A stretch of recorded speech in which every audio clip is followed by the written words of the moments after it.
Rongony 12 fatotra no tratra ny police judiciaire eto tanànan'ny Mahajanga amin'izao fotoana izao.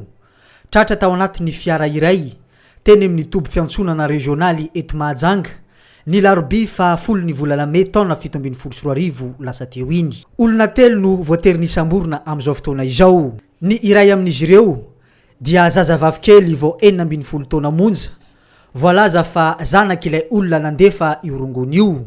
Ireo lehilahy roa hafa kosa dia mpamily sy mpamily mpanampy ilay fiara ny tonga ilay Rongony avy tany Anjamangirana distrikany Antsoy iazo ny tapitanànany Mahajanga. Ny fanomezam-baovao avy tamin'ny tsara sitrapo no nahatratrarana ireo Rongony 12 fatotra ireo.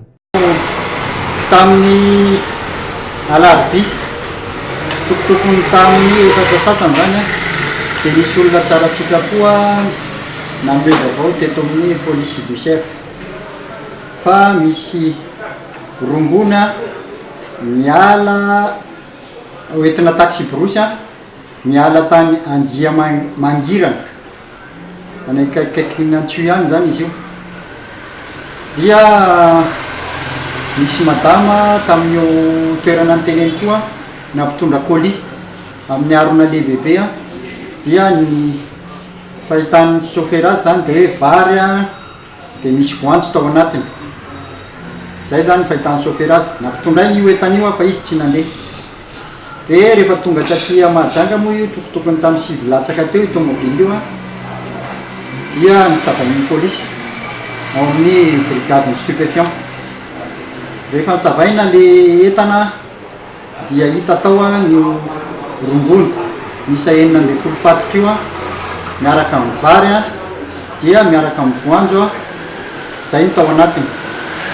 Dia voatery moa zany nisamborona miaraka tamin'ireo ny chauffeur sy ny aide chauffeur. Dia misy koa zaza anankiray izay zanak'le madama no fitahana koa zany hoe misy entanareo tonga tato. Dia voasambotra koa moa le zaza satria faheritseretana azy zany dia hoe io zaza io koa nakitsena n'letana.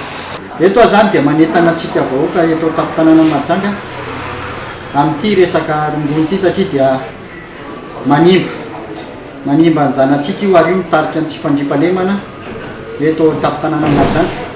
Ka zahay tany filaminana dia tsy mihitsy zany raha vao misy resaka na mivarotra zany na mifoka zava-mahadomelina. Ka dia manentana antsika rehetrarehetra mba hitandrina fa ny Rongony dia mbola veriko indray manimba ny zanatsika ary manimba ny fiarahamonina. Misaotra indrindra to.